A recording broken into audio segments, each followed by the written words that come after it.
코에코에한 back. 곰팡이 냄새와 음습한 냉기가 뼛속까지 스며드는 반지하 Who is that 단칸방. woman? It can't be. 창문이라고 부르기 민망할 정도로 작은 벽 위쪽에 달린 틈새로 희미한 빗줄기가 흘러 들어왔지만 방 안의 어둠을 몰아내기에는 역부족이었다. 낡은 정우는 금방이라도 수명을 다할 것처럼 깜빡이며 앙상하게 마른 남자의 얼굴 위로 위태로운 그림자를 드리웠다. 남자 강지우는 가쁜 숨을 몰아쉬었다. 한번 기침을 할 때마다 쇠를 긁는 듯한 소리가 터져 나왔고 폐부 깊숙한 곳에서부터 끓어오르는 고통에 온몸이 뒤틀렸다. 그는 얇고 더러운 이불자락을 움켜쥐었지만 살갗을 파고드는 한기는 조금도 가시지 않았다. 한때는 건장했던 그의 몸은 이제 병매 좀먹혀 뼈와 가죽만 남은 상태였다. 촉망받는 엔지니어, 누구보다 손재주가 뛰어나다고 칭찬받던 시절은 아득한 옛날 이야기처럼 느껴졌다. 그의 인생은 어디서부터 잘못된 것일까? 그는 흐릿한 의식 속에서 한 여자의 얼굴을 떠올렸다. 눈처럼 하얀 피부와 붉은 입술 곁에 섞인 웃음소리. 최유라. 그의 모든 것을 앗아간 여자. 그는 유라를 위해 모든 것을 바쳤다. 자신의 월급 퇴직금, 심지어는 부모님이 남겨주신 작은 집까지. 그녀와 그녀의 아이들을 위해서라면 무엇이든 할 수 있었다. 그게 사랑이라고, 그게 남자의 책임이라고 굳게 믿었다. 결과는 참혹했다. 그의 돈이 마르자 유라의 사랑도 메말랐다. 그녀는 아이들을 데리고 그를 헌신짝처럼 버렸다. 병들고 늙은 그는 이 차가운 반지하 방에 홀로 남아 죽음만을 기다리는 신세가 되었다. 후회와 원망이 독처럼 온몸에 퍼져나갔지만 이제 와서 할 수 있는 것은 아무것도 없었다. 그때 삐걱거리는 소리와 함께 낡은 방문이 열렸다. 지우는 힘겹게 고개를 돌렸다. 역광 때문에 들어오는 사람의 형체만 어렴풋이 보였다. 혹시 유라일까 마지막 남은 동정심에 그를 찾아온 것일까? 헛된 기대감이 신라처럼 피어올랐다. 그러나 어둠 속에서 걸어나온 사람은 유라가 아니었다. 한쪽 다리를 미세하게 절뚝이며 차가운 무표정으로 그를 내려다보는 낯선 여자. 여자의 왼쪽 뺨에는 희미하지만 긴 흉터 자국이 남아있었다. 지우는 가물거리는 눈으로 여자를 올려다보았다. 누구지 기억을 더듬어 보려 했지만 머릿속은 짙은 안개에 휩싸인 듯 흐릿했다. 누구? 목소리는 갈라져 제대로 된 소리를 내지 못했다. 여자는 대답 대신 차가운 시선으로 방 안을 천천히 훑었다. 지독한 가난과 절망의 냄새가 배어있는 공간. 그녀의 시선이 다시 지훈의 얼굴에 멎었다. 그 눈빛에는 동정심도 연민도 그 어떤 감정도 담겨있지 않았다. 마치 길가의 돌멩이를 보는 듯한 무감각한 눈빛이었다. 귓골이 말이 아니네요. 건조한 목소리가 방 안의 공기를 갈랐다. 저예요 하나, 강하나.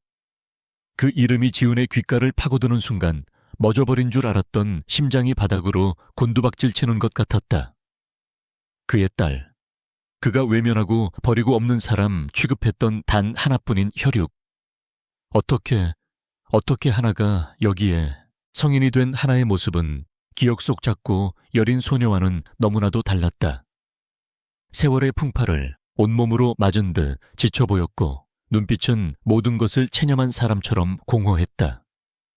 그녀의 다리와 얼굴의 흉터. 지우는 애써 외면했던 과거의 편린들이 날카로운 파편이 되어 심장을 쑤시는 것을 느꼈다. 아, 하나야. 그가 겨우 이름을 불렀지만 하나는 미동도 하지 않았다. 그녀는 천천히 입을 열었다. 목소리는 얼음장처럼 차가웠다. 초의 유라 씨의 딸에게는 예쁜 발레 슈즈를 사주셨죠. 내 발가락은 달아빠진 운동화 속에서 얼어가고 있었는데 지훈의 눈이 커졌다. 하나의 말은 비수처럼 날아와 그의 가슴에 박혔다. 그 아들에게는 소고기를 사다 보양식을 만들어 먹이셨고요. 저는 찬밥에 김치로 끼니를 때우고 있었죠. 아빠가 사다 준 고기 반찬 한번 먹어보는 게 소원이었는데 기억이 홍수처럼 밀려왔다. 시장에서 가장 좋은 고기를 골라 유라의 아들에게 가져다 주며 환하게 웃던 자신의 모습. 그리고 그 시각집 안구석에서 홀로 숙제를 하며 굶주리고 있었을 어린 딸의 모습. 그는 왜 그걸 보지 못했을까? 아니, 보려고 하지 않았던 것이다. 그래도 저는 아빠라고 불렀어요. 언젠가는 나를 봐주겠지. 언젠가는 나도 사랑받을 수 있겠지. 바보 같은 희망을 품고서요. 하나의 목소리는 여전히 담담했다. 하지만 그 담담함 속에 응축된 깊은 슬픔과 원망이 지훈의 숨통을 조여왔다. 그 희망이 산산조각 난 게 언제였는지 아세요? 하나가 그를 똑바로 쳐다보며 물었다. 그녀의 공허한 눈동자가 그날의 악몽을 비추고 있었다. 불이 났던 그날 밤이요. 화재. 지훈의 동공과 걷잡을 수 없이 흔들렸다. 잊고 싶었던, 아니 뇌리에서 지워버렸던 그날의 기억. 자욱한 연기와 비명 모든 것을 집어삼킬 듯 타오르던 붉은 화마. 저는 무너지는 목재더미 아래에 깔려 있었어요. 뜨거운 불길이 살갗을 파고드는 고통 속에서 저는 죽어라 아빠를 불렀어요. 아빠 살려주세요 아빠. 하나의 목소리가 미세하게 떨렸다. 그녀는 잠시 숨을 고르고는 말을 이었다. 당신은 내 목소리를 들었어요. 분명히. 내 쪽으로 달려왔죠. 나는 이제 살았다고 생각했어요. 우리 아빠가 나를 구하러 왔다고. 하지만 당신의 눈에 들어온 건 내가 아니었어요. 당신의 눈에는 내 옆에서 울고 있는 최유라 씨의 딸이 보였죠. 그 아이는 손등에 작은 화상을 입었을 뿐이었어요. 하지만 당신은 나를 그대로 내버려 둔 채 그 아이를 안아들고 밖으로 뛰쳐나갔어요. 내가 필사적으로 당신의 바짓가랑이를 붙잡았는데도 당신은 매정하게 뿌리쳤죠. 내가 아직도 똑똑히 기억하는 당신의 마지막 말이 뭔지 아세요? 하나의 입가에 자조적인 미소가 걸렸다. 그 미소는 세상 그 어떤 표정보다도 슬펐다. 여자의 손에 흉터가 남으면 안 되지 라고 했어요. 쿵. 지훈의 머릿속에서 무언가 무너져 내리는 소리가 났다. 그랬다. 그는 분명 그렇게 말했다. 타오르는 불길 속에서 고통스럽게 신음하는 친딸을 외면한 채 그는 고작 작은 화상을 입은 남의 딸을 걱정했다. 그 한마디가, 그 선택이 하나의 인생을 어떻게 망가뜨렸는지 그는 이제야 깨달았다. 하나의 절뚝이는 다리 얼굴의 흉터. 그것은 영원히 지워지지 않을 그가 새긴 낙인이었다. 그날 이후로 당신은 내게 더 이상 아버지가 아니었어요. 내 인생은 그날 밤 불길 속에서 당신 손에 죽은 거나 마찬가지니까요. 하나의 이야기는 끝났다. 그녀는 더 이상 아무 말도 하지 않았다. 방 안에는 지훈의 거친 숨소리와 죽음의 정적만이 감돌았다. 후회가 거대한 파도가 되어 그를 덮쳤다. 미안하다. 잘못했다. 용서해다오. 마음속에서 수천 수만 마디의 말이 터져 나왔지만 그의 목구멍에서는 그르렁거리는 소리만 새어나올 뿐이었다. 그는 딸을 향해 필사적으로 손을 뻗으려 했지만 쇠약해진 팔은 이불 위에서 미세하게 떨리기만 할 뿐 올라가지 않았다. 눈앞이 흐려졌다. 하나의 얼굴이 멀어져 갔다. 차갑고 원망설인 그 얼굴이 그의 마지막 기억이 될 터였다. 아, 신이시여. 만약 단 한 번만이라도 기회가 주어진다면, 시간을 되돌릴 수만 있다면 절대로 내 딸의 손을 놓지 않을 텐데. 한 번만, 제발 한 번만 더 기회를. 그것이 강지훈의 마지막 생각이었다. 짙은 어둠이 그의 모든 것을 집어삼켰다. 얼마나 시간이 흘렀을까. 지독한 어둠과 고통 대신 따스한 햇살이 눈꺼풀을 간지리는 것이 느껴졌다. 코끝에는 익숙한 이불 냄새가 맴돌았다. 지훈은 천천히 눈을 떴다. 눈에 들어온 것은 곰팡내 나는 반지하 방의 천장이 아니었다. 빛바랜 꽃문의 벽지와 나무로 된 석가래가 드러난 정겨운 옛날 집의 천장. 그의 몸을 덮고 있는 이불도 그가 죽어가던 때의 더러운 담요가 아닌 어머니가 직접 만들어주셨던 두툼한 목화솜 이불이었다. 지훈은 멍하니 손을 들어 올렸다. 뼈만 앙상했던 손이 아닌 굳은 살이 박이고 힘줄이 선명한 젊고 강인한 남자의 손. 그는 벌떡 몸을 일으켰다. 온몸을 짓누르던 고통은 온데간데 없고 오히려 활력이 넘쳐 흘렀다. 혼란스러운 눈으로 방 안을 둘러보던 그의 시선이 벽에 걸린 낡은 달력에 꽂혔다. 1990년 숫자를 확인하는 순간 그의 심장이 멎는 것 같았다. 1990년 말도 안 돼. 그는 분명 죽었다. 후회와 고통 속에서 비참하게 죽음을 맞이했다. 그런데 어떻게 그때 방문 옆 작은 책상에서 부스럭거리는 소리가 들렸다. 지훈이 천천히 고개를 돌렸다. 그곳에는 맙소사 작고 깡마른 여자아이가 웅크리고 앉아 있었다. 아이는 제 몸에 맞지 않는 헐렁한 옷을 입고 있었고 영양 상태가 좋지 않은지 얼굴은 창백했다. 아이는 작은 손으로 바늘을 쥔 채 꿰매다만 낡은 작업화를 조심스럽게 내려다보고 있었다. 그의 작업화였다. 밑창이 거의 다 달아빠진 하나, 어린 시절의 강하나였다. 지훈이 깨어난 것을 눈치챈 아이가 화들짝 놀라며 자리에서 일어났다. 아이의 눈에는 본능적인 공포심이 가득했다. 마치 죄를 짓다 들킨 아이처럼 혹은 매를 맞기 직전의 아이처럼. 아이는 뒷걸음질 치며 더듬거렸다. 아빠 죄송해요. 깨우려던 게 아니었어요. 신발이 너무 낡아서. 조금 꿰매려고. 아이의 목소리를 듣는 순간 미래의 그가 들었던 얼음장같이 차가운 하나의 목소리가 겹쳐졌다. 얼굴에 흉터 절뚝이던 다리, 공허한 눈빛. 그 모든 비극의 시작이 바로 눈앞에 이 작고 여린 아이였다. 자신이 망가뜨리고 버린 소중한 보물, 후회와 사랑, 미안함과 고통, 그리고 다시는 잃고 싶지 않다는 절박함이 하나의 거대한 감정의 파도가 되어 그의 온몸을 덮쳤다.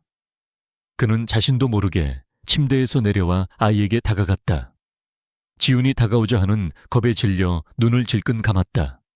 아빠의 손이 올라올 것이라 어김없이 자신을 때릴 것이라 생각했다. 그러나 그녀의 작은 어깨에 닿은 것은 거친 손찌검이 아니었다. 자신을 끌어당기는 강하지만 이상하게도 떨리고 있는 두 팔이었다. 지훈은 아무 말 없이 그저 딸의 작고 가녀린 몸을 품에 와락 끌어안았다. 너무나도 작고 너무나도 가벼웠다. 그동안 자신이 얼마나 이 작은 아이를 굶기고 외롭게 하고 아프게 했는지 그 무게가 고스란히 느껴졌다. 하나야. 그의 목소리는 물기에 젖어 심하게 잠겨 있었다. 아버지의 갑작스러운 행동에 그의 품에 안긴 작은 몸이 경직되었다. 아이의 심장이 공포와 혼란으로 미친 듯이 뛰는 것이 지훈의 가슴으로 전해졌다. 아이는 이게 무슨 상황인지 이해할 수 없었다. 늘 자신을 귀찮아하고 소리치고 때로는 때리기까지 했던 아빠가 난생 처음으로 자신을 안아주고 있었다. 지훈은 그저 딸을 더욱 힘껏 끌어안았다. 다시는 놓치지 않으리라. 다시는 이 아이를 아프게 하지 않으리라. 이번 생은 오직 너를 위해 살아가리라. 그는 굳게, 아주 굳게 다짐했다. 강지훈의 품에 안긴 강하나의 작은 몸은 마치 돌처럼 굳어 있었다. 아이는 숨 쉬는 것조차 잊은 듯 공포에 질린 눈으로 아빠의 어깨 너머 허공을 응시했다. 지훈은 딸의 극심한 두려움을 온몸으로 느끼며 가슴이 미어지는 것 같았다. 그가 지난 세월 동안 이 아이에게 얼마나 끔찍한 존재였는지 이 작은 몸의 떨림이 웅변하고 있었다. 그는 천천히 아이가 놀라지 않도록 조심스럽게 팔을 풀었다. 하나야. 그가 부드럽게 이름을 불렀지만 아이는 여전히 겁에 질린 새끼 동물처럼 그를 경계했다. 지훈은 쓴웃음을 삼켰다. 무너진 신뢰를 되찾는 것이, 상처 입은 마음을 되돌리는 것이 얼마나 어려운 일인지 그는 이제야 깨달았다. 말뿐인 사과나 어설픈 포옹으로는 부족했다. 그는 행동으로 보여줘야만 했다. 그의 모든 것이 변했다는 것을, 이제는 오직 하나만을 위한 아빠가 될 것이라는 사실을 그는 결심한 듯 자리에서 일어났다. 하나야, 아바랑 어디 좀 가자. 아이는 움찔하며 고개를 숙였다. 또 어디로 끌고 가서 벌을 주려는 것일까? 아이의 머릿속은 온통 두려움으로 가득 찼다. 지우는 아이의 마음을 읽은 듯 한숨을 내쉬고는 최대한 다정한 목소리를 내려고 노력하며 말했다. 좋은 곳에 갈 거야. 무서워하지 않아도 돼. 그는 자신의 낡은 외투를 걸치고 하나에게도 얇은 겉옷을 입혀주었다. 아이는 인형처럼 뻣뻣하게 굳어 그의 손길을 그대로 받아들였다. 지우는 아이의 작고 차가운 손을 조심스럽게 잡았다. 아이의 손이 파드득 떨리는 것이 느껴졌지만 그는 놓지 않았다. 이 손을 다시는 절대로 놓지 않으리라. 버스를 타고 가는 내내 어색한 침묵이 흘렀다. 하는 창밖만 멍하니 바라보았고 지우는 그런 딸의 옆모습을 물끄러미 쳐다보았다. 창문에 비친 부녀의 모습은 너무나도 서먹했다. 그는 무슨 말이라도 건네고 싶었지만 지난 세월 동안 딸과 다정한 대화를 나눠본 기억이 전무했기에 무슨 말을 어떻게 시작해야 할지 알 수 없었다. 그저 딸의 손을 잡은 자신의 손에 조금 더 힘을 줄 뿐이었다. 버스가 멈춘 곳은 서울의 중심지에 위치한 롯데백화점 앞이었다. 자동으로 열리는 거대한 유리문, 시원한 에어컨 바람, 눈이 부실 정도로 밝은 조명과 화려한 장식들. 하는 난생 처음 보는 광경에 압도되어 제자리에 우뚝 멈춰 섰다. 백화점 안은 온갖 좋은 냄새로 가득했다. 향수 냄새, 맛있는 빵 냄새, 새로 만든 옷 냄새. 아이는 낡고 해진 자신의 옷자락을 만지작거리며 주눅이 들었다. 이곳은 자신이 있어서는 안 될 다른 세상 사람들을 위한 공간처럼 느껴졌다. 가자. 지훈이 딸의 손을 이끌고 안으로 들어섰다. 그는 망설임 없이 아동복 매장으로 향했다. 과거 그는 이곳에 최유라의 딸을 데리고 와 인형 같은 옷들을 수십 벌씩 사주곤 했다. 그때마다 유라의 딸은 더 예쁜 것, 더 비싼 것을 사달라고 소리를 질러댔다.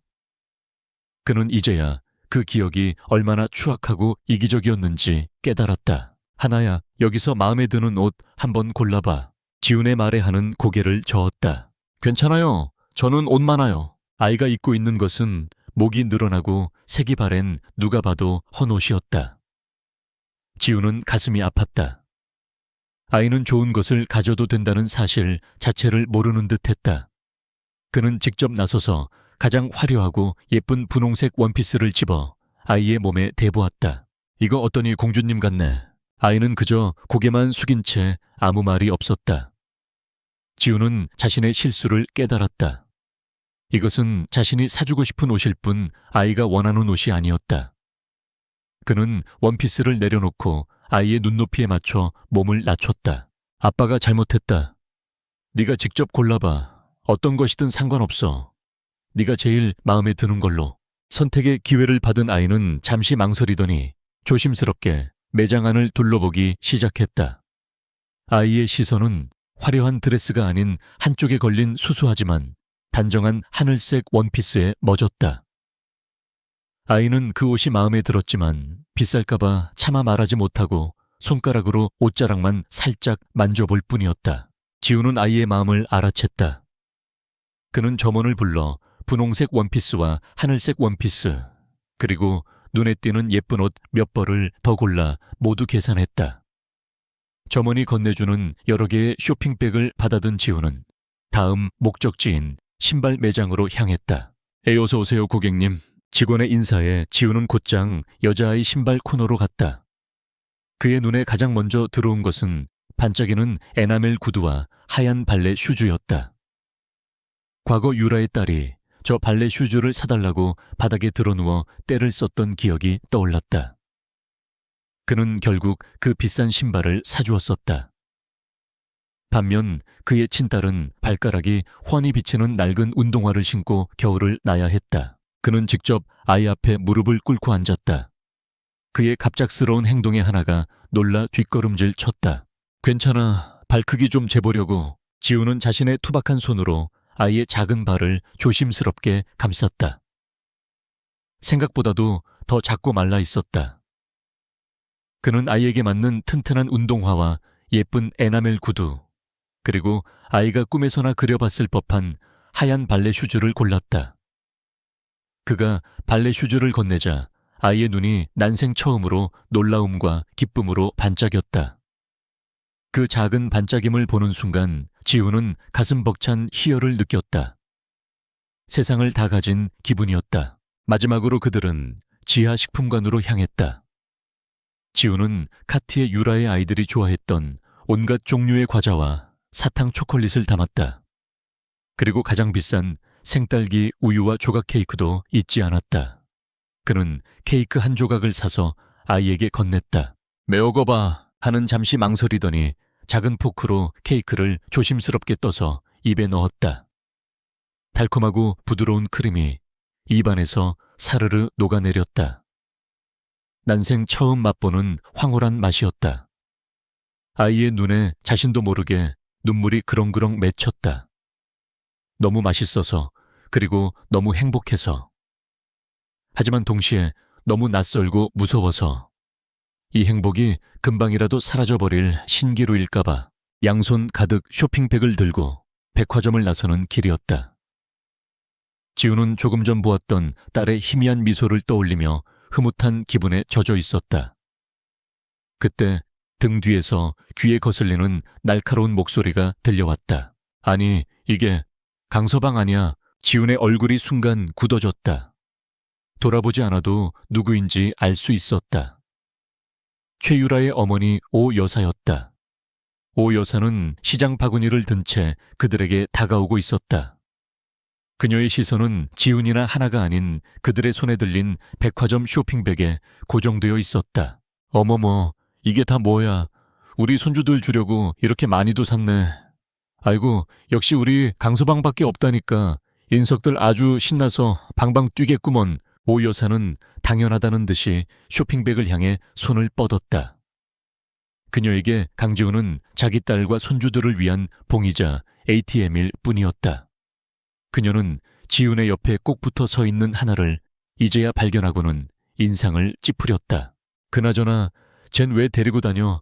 저 재수 없는 애랑 같이 다니니까 되는 일이 없지. 얼른 집에나 보내버려. 그녀는 아무렇지도 않게 아이에게 상처 주는 말을 내뱉었다. 하는 겁에 질려 지훈의 등 뒤로 숨었다. 과거의 강지훈이었다면 그 말을 듣고도 아무 대꾸도 하지 못했을 것이다. 그는 오 여사의 비위를 맞추기 위해, 그리고 유라의 환심을 사기 위해 억지로 웃으며 쇼핑백을 건넸을 것이다. 그리고 집에 돌아가 하나에게 괜한 화풀이를 했을지도 모른다. 하지만 그는 더 이상 과거의 강지훈이 아니었다. 딸을 모욕하는 말을 듣는 순간 그의 안에서 차가운 분노가 솟구쳤다. 그는 한 손으로 하나의 어깨를 감싸 안으며 자신 쪽으로 끌어당겼다. 그리고는 얼음처럼 차가운 목소리로 오 여사를 불렀다. 장모님, 그가 평소와 달리 격식을 차려 부르자 오 여사는 의아한 표정을 지었다. 지우는 그녀의 눈을 똑바로 쳐다보며 단어 하나하나에 힘을 주어 말했다. 이건 전부 제 딸 하나 것입니다. 오 여사의 눈이 동그래졌다. 뭐라고?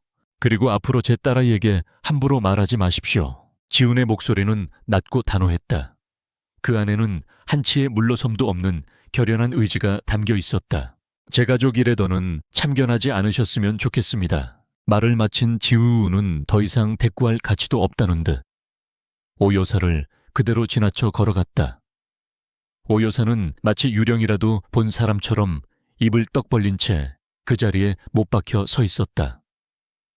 평생 자신 앞에서 설설기기만 하던 유순한 사위가 처음으로 보인 반항에 그녀는 충격을 받아 아무 말도 할 수 없었다. 지우는 걷는 내내 딸의 손을 꽉 잡았다. 그의 넓은 등이 딸에게 든든한 방패가 되어주었다. 아빠의 손에서 전해져 오는 온기와 단호함에 하는 처음으로 세상이 무섭지 않다고 느꼈다. 아이는 고개를 들어 자신을 이끌어주는 아빠의 넓은 등을 올려다보았다. 그리고 자신도 모르게 아빠의 손을 조그맣게 마주 잡았다. 그 작은 움직임을 느낀 순간 지훈은 걸음을 멈출 뻔했다. 딸이 처음으로 자신의 온기에 응답해 주었다. 그것만으로도 그는 세상을 다 얻은 것 같았다. 그는 희미하게 미소를 지으며 다시 앞을 향해 꿋꿋하게 걸어 나갔다. 새로운 삶을 향한 진정한 아버지가 되기 위한 그의 첫걸음은 그렇게 시작되고 있었다. 집으로 돌아온 후에도 강하나의 마음은 구름 위를 걷는 것처럼 붕 떠 있었다. 낡고 초라한 단칸방은 알록달록한 쇼핑백들로 인해 마치 다른 세상처럼 보였다. 아이는 조심스럽게 포장지를 벗겨 하늘색 원피스를 꺼내 들었다. 부드러운 옷감이 손끝에 닿는 감촉이 꿈만 같았다. 아이는 잠시 망설이다가 낡은 옷을 벗고 새 원피스로 갈아입었다.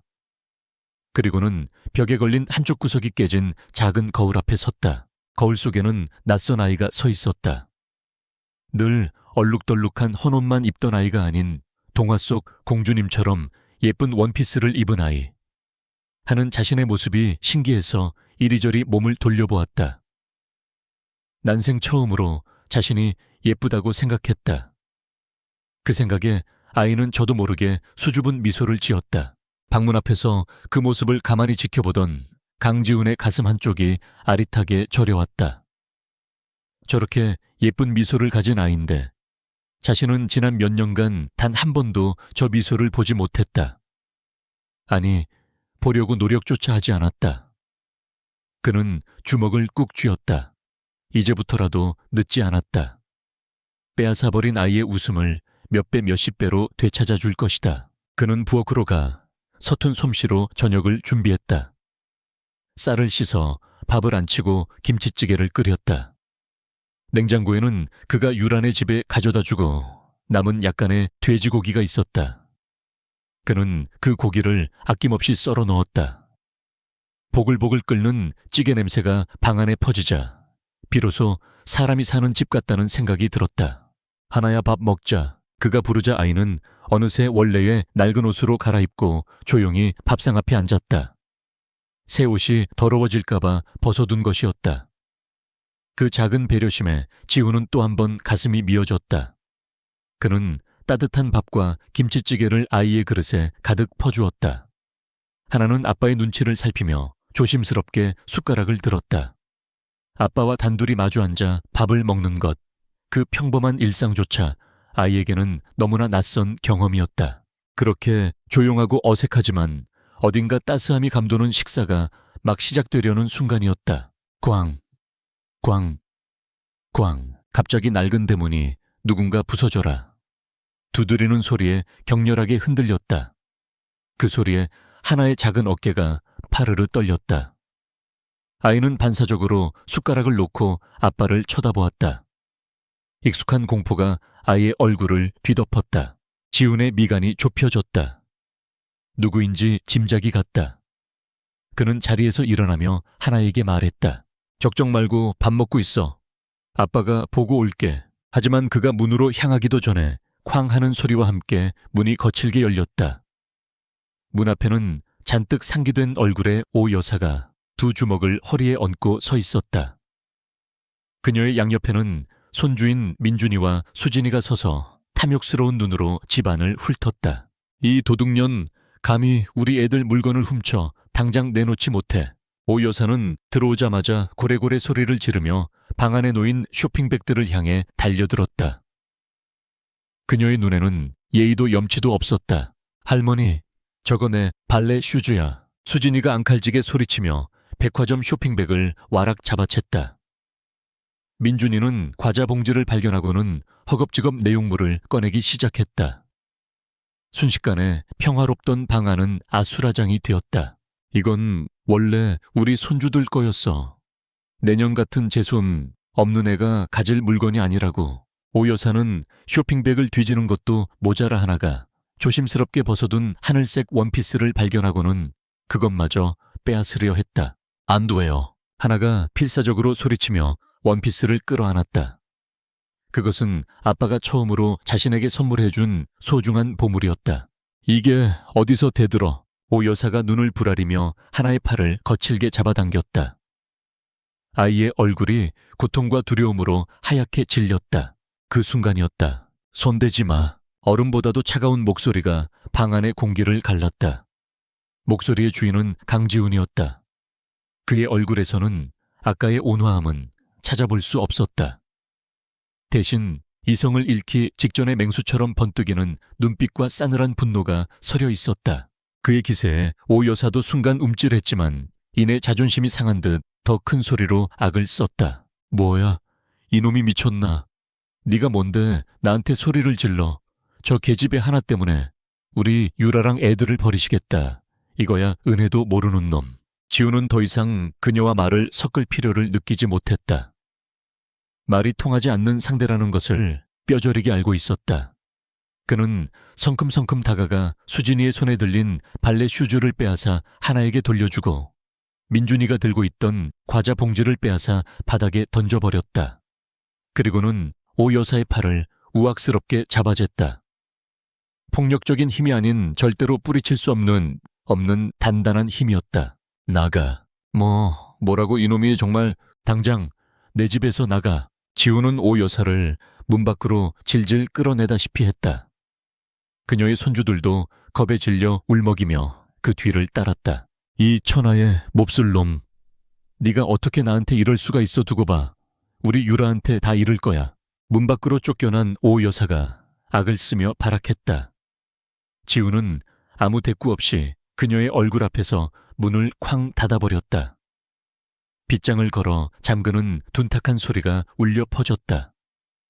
그것은 과거에 어리석었던 자신과의 관계를 끊어내는 소리이기도 했다. 밖에서는 오 여사의 고함과 아이들의 울음소리가 한동안 이어졌다. 그 소란에 동네 사람들이 하나둘씩 집 밖으로 고개를 내밀었다. 그들의 눈에 들어온 것은 강지훈의 집 앞에서 삿대질을 하며 울고 있는 오 여사와 그 손주들의 모습이었다. 동네 사람들은 수군거리기 시작했다. 세상에 저게 무슨 일이야, 강씨가. 오 여사네 식구들을 내쫓았나 봐. 늘 굽실거리기만 하던 사람이 웬일이래. 저 집 식구들이라면 끔뻑 죽었잖아. 무서운 일이 있긴 있었나 보네. 이웃집 창문 너머로 이 모든 광경을 지켜보던 윤수아는 희미한 미소를 지었다. 그녀는 늘 최유란의 가족에게 일방적으로 착취당하면서도 바보처럼 웃기만 하던 강지훈을 안타깝게 여겼었다. 특히 늘 주눅 들어있는 가여운 하나를 볼 때마다 마음이 아팠다. 그런 그가 변하기 시작했다. 비록 그 시작은 미미할지라도 그녀는 그 변화를 응원하고 싶었다. 집안은 다시 정적이 찾아왔다. 지우는 거친 숨을 몰아쉬었다. 분노가 가라앉자 온몸에 힘이 빠지는 것 같았다. 그는 천천히 고개를 돌려 방 한 구석을 보았다. 하나가 웅크리고 앉아 작은 어깨를 들썩이며 소리 없이 울고 있었다. 모든 것이 엉망이 되어버린 상황과 아빠가 보여준 낯선 모습에 아이는 극심한 혼란과 공포를 느끼고 있었다. 지우는 조심스럽게 딸에게 다가갔다. 그가 가까이 가자 아이의 몸이 더욱 움츠러들었다. 그는 아이 앞에 조용히 무릎을 꿇었다. 하나야. 그의 목소리는 분노가 휩쓸고 간 뒤에 고요함처럼 차분하고 부드러웠다. 괜찮아, 이제 다 괜찮아. 그는 자신의 크고 투박한 손으로 아이의 작은 등을 천천히 쓸어주었다. 놀라게 해서 미안하다. 하지만 다시는 네 물건에 아무도 손대지 못하게 할 거야. 너를 아프게 하는 사람도 너를 울게 하는 사람도 이 아빠가 다 막아줄 거야. 그는 맹세하듯 말했다. 아빠가 있잖아. 아빠가 다 지켜줄게. 하는 흐느낌을 멈추고 천천히 고개를 들었다. 눈물로 얼룩진 아이의 까만 눈동자가 아빠의 얼굴을 올려다보았다. 아빠의 눈에는 더 이상 자신을 향한 무관심이나 귀찮음이 담겨 있지 않았다. 그 대신 자신을 지켜주겠다는 굳은 결의와 깊은 미안함 그리고 따뜻한 무언가가 담겨 있었다. 아이는 그 눈을 보며 생각했다. 아빠가 지켜준다는 말이 이번에는 거짓말이 아닐지도 모른다고. 아이는 대답 대신 훌쩍거리며 고개를 작게 끄덕였다. 그 작은 끄덕임, 그것은 폭풍우가 지나간 뒤 상처 입은 대지 위로 마침내 싹을 틔우기 시작한 작은 신뢰의 씨앗이었다. 고급스러운 카페 안, 은은한 클래식 음악이 흐르고 향긋한 커피 향이 감돌았다. 최유라는 우아한 자세로 커피 잔을 든 채 맞은편에 앉은 남자를 향해 슬픈 미소를 짓고 있었다. 남자는 은성어페럴 박동일 회장의 외아들 박서준이었다. 그는 유라의 보호자를 자처하며 그녀의 모든 것을 해결해주고 싶어 안달이 나 있었다. 어제는 어머니 때문에 놀라셨죠. 죄송해요, 서준 씨. 유라가 촉촉한 눈빛으로 말하자 서준은 손을 내저으며 그녀의 손을 부드럽게 감쌌다. 아니야, 유라 씨. 나는 괜찮아. 그보다도 자네 어머님이 모욕당한 걸 생각하면 내가 다 화가 나더군. 그 강지훈이라는 남자, 대체 어떤 사람이기에 자기 딸만 챙기고 자네와 아이들은 그렇게 나 몰라라 하는 거지. 유라의 계획대로였다. 그녀는 어젯밤 어머니에게 전화를 받고 길길이 날뛰었었다. 감히 강지훈 따위가 자신의 어머니를 문전박대하고 자신의 가족을 무시해 그녀는 자존심이 상해서 견딜 수가 없었다. 강지훈은 자신의 소나귀에 있어야만 했다. 그녀가 원할 때 돈을 바치고 그녀의 가족을 떠받들어야 하는 존재였다. 그의 변심은 그녀의 계획에 큰 차질을 주었고 무엇보다 그녀의 심기를 아주 불편하게 만들었다. 유라는 서준 앞에서 금방이라도 눈물을 흘릴 것처럼 여린 표정을 지어 보였다. 사실 그 사람 하나 아빠가 좀 무책임한 사람이에요. 저와 아이들을 버리고 간 뒤로 연락 한 번 없다가 최근에 갑자기 나타나서 저를 흔들어 놓고 있어요. 어제도 하나를 핑계로 저희 어머니에게 못되게 군 모양이에요. 완벽한 거짓말이었다.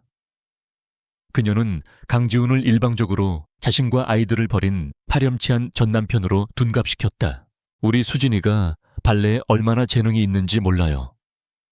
곧 유명한 어린이 발레단 오디션도 있는데 레슨비며 의상비며 저 혼자 힘으로는 감당하기가 벅차네요. 그 사람에게 조금이라도 도움을 청해볼까 했는데 어제 일 때문에 이젠 기대도 할 수 없게 됐어요. 그녀는 연기의 대가였다. 가련한 싱글맘 재능 있는 딸의 꿈을 이뤄주고 싶지만 현실의 벽에 부딪혀 좌절하는 비련의 여주인공.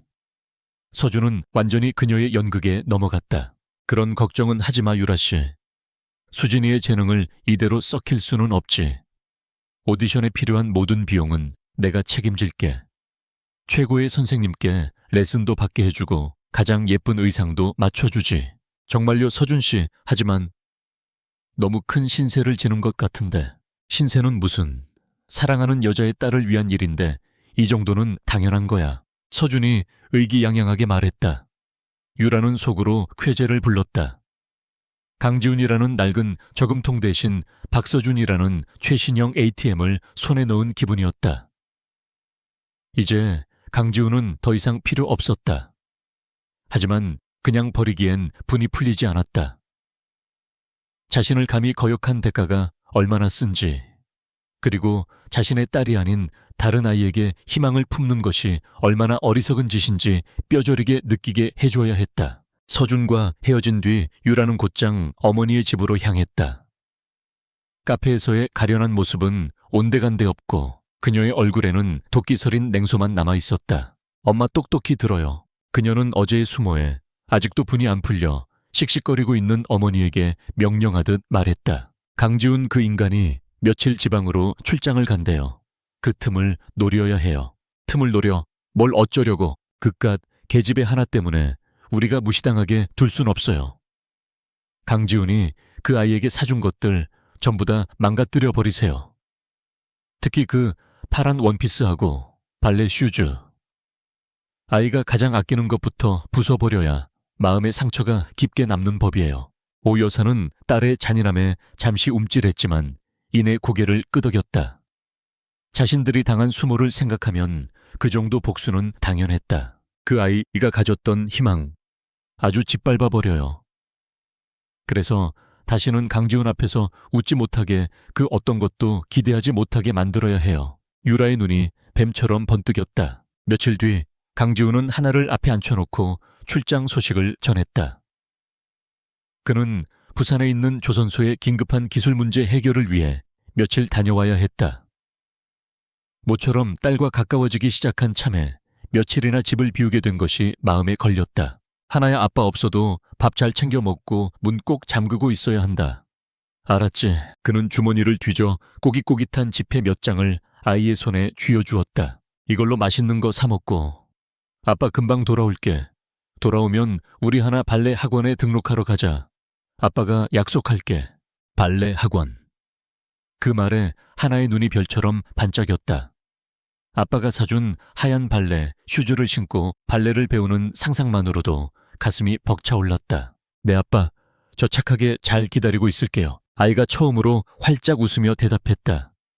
지훈은 그 미소를 마음에 담고 무거운 발걸음을 옮겼다. 지훈이 떠나고 이틀이 지난 하굣길이었다. 하는 콧노래를 흥얼거리며 집으로 향했다. 학교 미술 시간에 그린 아빠 얼굴 그림을 소중하게 품에 안고 있었다. 빨리 집에 가서 아빠가 오면 보여줘야지 하는 생각에 발걸음이 가벼웠다. 집으로 향하는 한적한 골목길에 접어들었을 때였다. 갑자기 앞을 가로막는 그림자의 하는 우뚝 멈춰 섰다. 오 여사와 수진, 민준이었다. 그들의 얼굴에는 불길한 미소가 걸려 있었다. 어디 가니 꼬마야? 오 여사가 비아냥거리듯 물었다. 하는 겁에 질려 뒷걸음질 쳤다. 이리 내놔. 수진이가 다짜고짜 하나가 품에 안고 있던 그림을 낚아채 구겨버렸다. 아, 안 돼요. 하나가 울먹이며 소리쳤지만 그들은 막무가내였다. 그들은 하나를 거의 끌다시피 해서 집 안으로 밀어넣었다. 문이 닫히자마자 그들의 본색이 드러났다. 내년 아빠가 사준 것들이 어디 있나 보자. 오 여사가 눈을 부라리며 방 안을 뒤지기 시작했다. 수진이는 옷걸이에 걸린 하늘색 원피스와 조심스럽게 상자에 담겨 있던 발레 슈즈를 발견하고는 비명을 질렀다. 이거 다 내 거야. 원래 할머니가 나 사준다고 했단 말이야. 수진이는 억지를 부리며 발레 슈즈를 꺼내 신었다. 하지만 신발은 아이의 발에 비해 너무 작았다. 아야 작잖아. 이게 뭐야? 이따위 쓸모없는 걸 사주고. 수진이는 짜증을 내며 발레 슈즈를 벗어 바닥에 내동댕이 쳤다. 그리고는 분풀이를 하듯은 작은 구두발로 하얀 발레 슈즈를 마구 짓밟기 시작했다. 하지마 제발. 하지 마세요. 하나가 애원하며 달려들었지만 오 여사가 아이를 거칠게 밀어냈다. 아이는 힘없이 바닥에 나동그라졌다. 시끄러워 주제를 알아야지. 내년한테 이런 건 과분해. 하얗고 깨끗했던 발레 슈즈는 순식간에 더러운 발자국으로 얼룩지고 형태가 망가져 버렸다. 그것도 모자라 오 여사는 가위를 가져와 하늘색 원피스를 집어들었다. 서걱 서걱 가위날이 부드러운 옷감을 가르는 소리가 방 안에 섬뜩하게 울려 퍼졌다. 하나는 자신의 꿈이 갈기갈기 찢겨나가는 모습을 망연자실하게 바라볼 수밖에 없었다. 아이의 눈에서 뜨거운 눈물이 쉴 새 없이 흘러내렸다. 이게 내 거라고 생각했어. 착각하지 마. 내 아빠 거는 전부 다 우리 거야. 너는 그냥 찌꺼기나 받아먹는 신세라고. 오 여사의 잔인한 말이 아이의 심장에 비수처럼 박혔다. 모든 것이 파괴되고 방 안은 난장판이 되었다. 바로 그때였다. 지금 뭐 하시는 거예요? 문이 벌컥 열리며 웬 여자가 소리쳤다. 이웃집의 윤서였다. 그녀는 장을 보고 돌아오는 길에 하나네 집에서 들려오는 소란을 듣고 달려온 것이었다. 이 천벌 받을 사람들아, 어린애 하나를 붙잡고 무슨 짓이에요? 수아는 방 안의 끔찍한 광경에 경악하며 울고 있는 하나를 자신의 등 뒤로 감쌌다. 오 여사는 불청객의 등장에 인상을 썼지만 조금도 위축되지 않았다. 넌 또 뭐야? 시집도 못 간. 노처녀가 어디서 성인군자인 척 끼어들어. 남의 집 가정교육에 상관 말고 내 갈 길이나 가. 가정교육이요? 이게 가정교육이에요. 이건 명백한 폭력이고 범죄예요. 당장 경찰에 신고하기 전에 모두 여기서 나가지 못해요. 수아는 단호하게 소리치며 경찰에 신고할 듯한 태세를 취했다. 오 여사는 잠시 주춤했다. 일이 커지는 것은 원치 않았다. 어차피 목적은 달성했으니 흥재수 없는 것들끼리 잘 해봐라. 오 여사는 마지막까지 악담을 퍼붓고는 아이들을 데리고 밖으로 나갔다. 쾅 문이 닫히고 방 안에는 다시 정적이 찾아왔다. 방바닥에는 갈기갈기 찢긴 원피스와 짓밟힌 발레 슈즈가 처참하게 널브러져 있었다. 마치 한 소녀의 살해당한 꿈의 잔해처럼 수아는 울음을 터뜨리는 하나를 품에 꼭 안아주었다. 아이의 작은 몸은 상처 입은 새처럼 가늘게 떨리고 있었다. 수아는 아이의 등을 토닥여주며 찢어진 옷가지들을 증오 어린 눈으로 바라보았다. 그녀의 마음속에서 아이에 대한 연민과 가해자들에 대한 분노가 들끓었다. 이대로는 안 된다. 이 악랄한 사람들의 손에서 이 가여운 아이를 어떻게든 지켜줘야만 한다. 부산에서의 일은 예상보다 일찍 끝났다. 강지우는 밤버스를 타고 예정보다 하루 일찍 서울로 돌아왔다. 돌아오는 내내 그의 마음은 이상하게도 조급했다. 빨리 하나를 보고 싶다는 생각, 그리고 설명할 수 없는 불안감이 뒤섞여 그의 발걸음을 재촉했다. 그는 터미널 근처 인형가게에 들러 하나에게 줄 작은 곰인형도 하나 샀다. 아이가 인형을 받고 기뻐할 모습을 상상하자 지친 얼굴에 희미한 미소가 떠올랐다. 그러나 그의 미소는 낡은 대문 앞에 서는 순간 사라졌다. 문이 제대로 닫혀 있지 않고 살짝 열려 있었다. 불길한 예감이 그의 등골을 서늘하게 했다. 그는 심장이 쿵쾅거리는 것을 느끼며 조심스럽게 문을 열고 안으로 들어섰다. 그리고 그는 지옥을 보았다. 방 안은 태풍이라도 휩쓸고 간 듯 엉망진창이었다. 그가 딸을 위해 사준 옷가지들은 갈기갈기 찢겨 바닥에 나뒹굴고 있었고, 하얗던 발레 슈즈는 시커먼 발자국에 지시겨져 형체를 알아볼 수 없게 망가져 있었다. 그리고 방 한구석 윤수아가 그의 딸 하나를 품에 안고 등을 토닥여주고 있었다. 아이는 울다 지쳐 잠이 든 듯 작은 몸을 미세하게 떨고 있었다. 수아씨, 이게 대체... 지훈의 목소리가 갈라져 나왔다. 그의 손에서 고민형이 힘없이 바닥으로 툭 떨어졌다. 수아는 비통한 표정으로 고개를 저으며 그가 없는 동안 일어났던 끔찍한 일들을 모두 이야기해 주었다. 최유라의 가족이 찾아와 아이를 위협하고 아이의 소중한 물건들을 어떻게 망가뜨렸는지. 이야기를 듣는 동안 지훈의 얼굴은 점점 굳어갔다.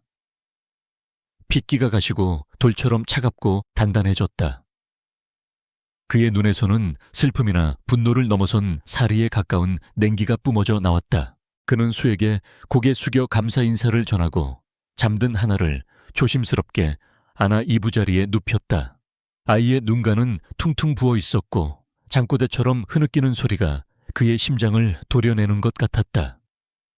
그는 아이의 머리를 부드럽게 쓰다듬으며 차가운 목소리로 맹세했다. 하나야, 아빠가 미안하다. 다시는 이런 일을 겪게 하지 않을게. 너를 아프게 한 자들 반드시 죗값을 치르게 해줄게. 그는 수에게 잠시 하나를 부탁하고 집을 나섰다. 그의 발걸음은 더 이상 망설임이 없었다. 그의 머릿속은 차갑게 식어 있었고 무엇을 해야 할지 명확했다.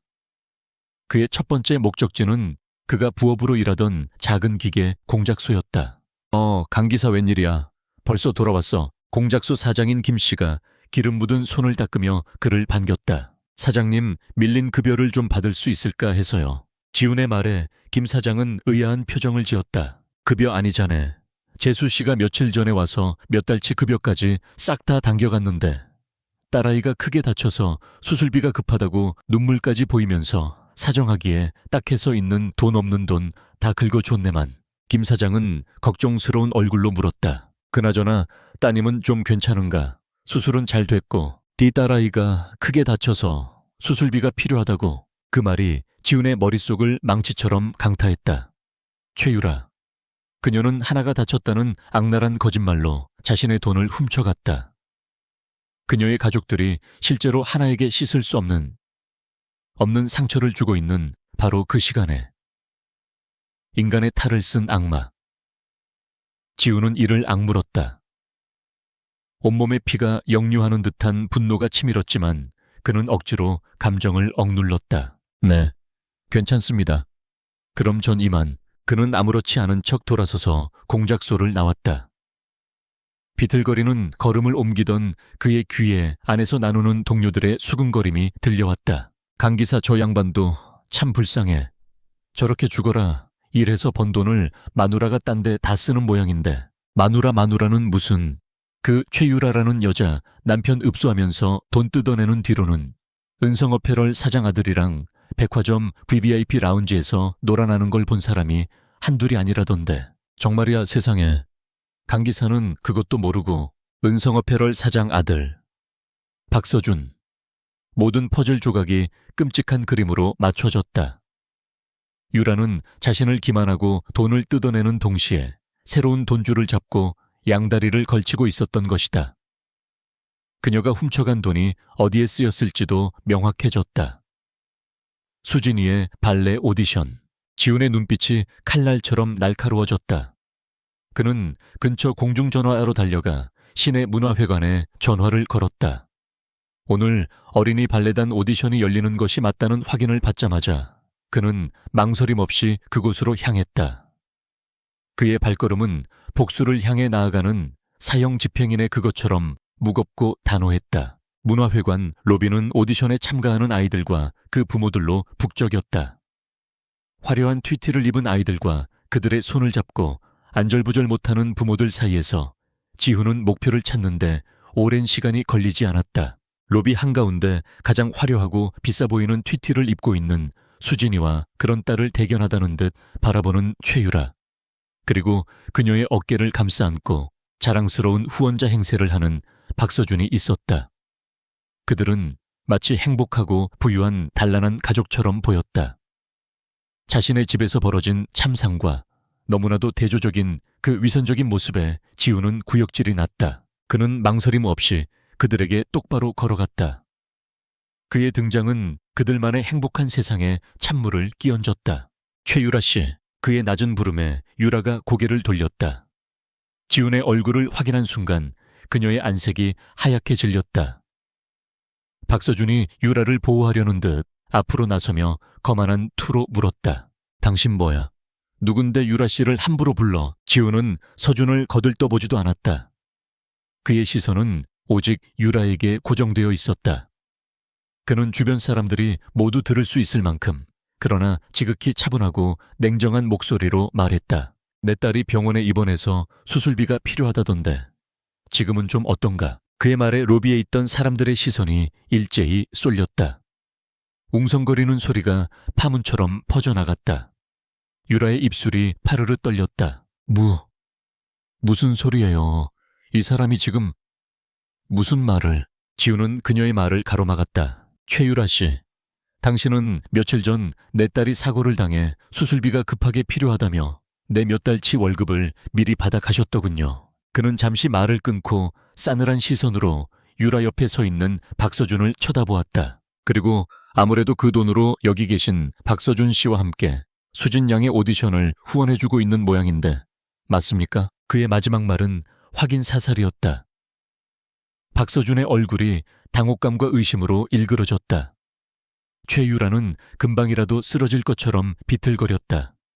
로비에 모인 모든 사람들이 경멸과 호기심이 뒤섞인 눈으로 그들을 쳐다보고 있었다. 완벽하게 연출된 행복한 가족의 연극은 진실이라는 냉혹한 조명 아래 산산조각 나고 있었다. 강지훈의 차가운 폭로에 문화회관 로비의 공기는 얼어붙었다. 모든 시선은 이제 동정심이 아닌 경멸과 의심이 되어 최유라와 박서준에게 꽂혔다. 최유라는 사색이 되어 부들부들 떨며 마지막 발악처럼 박서준의 팔에 매달렸다. 서준 씨 아니에요. 저 사람. 말 믿으면 안 돼요. 저 사람이 날 일방적으로 스토킹하면서 괴롭히는 거예요. 내가 안 만나주니까 앙심을 품고 이런 짓을 하는 거라고요. 궁지에 몰린 쥐가 고양이를 물듯 그녀는 모든 죄를 지훈에게 뒤집어 씌우려 했다. 박서준은 이 모든 상황이 끔찍했다. 그는 사랑의 후원자에서 한순간에 사기꾼의 놀잇감으로 전락했다. 주변 사람들의 수근거림이 비수처럼 그의 자존심을 찔렀다. 이대로라면 자신의 평판은 물론 아버지인 박 회장의 얼굴에까지 먹칠을 하게 될 판이었다. 그는 이 상황을 벗어날 가장 쉽고 빠른 방법을 선택했다. 바로 문제의 근원을 제거하는 것. 그는 분노와 치욕으로 벌개진 얼굴을 하고 강지훈에게 소리쳤다. 당신 지금 여기서 뭐 하는 짓이야? 감히 은성어패럴 직원의 명예를 실추시키고 공공장소에서 소란을 피워. 그는 강지훈을 가리키며 자신의 권력을 과시하듯 선언했다. 우리 은성어패럴은 당신처럼 분란을 일으키는 직원을 둘 수 없어. 당신 오늘부로 해고야 알아들었어. 그는 지훈이 무릎 꿇고 빌거나 적어도 당황하며 매달릴 것이라 예상했다.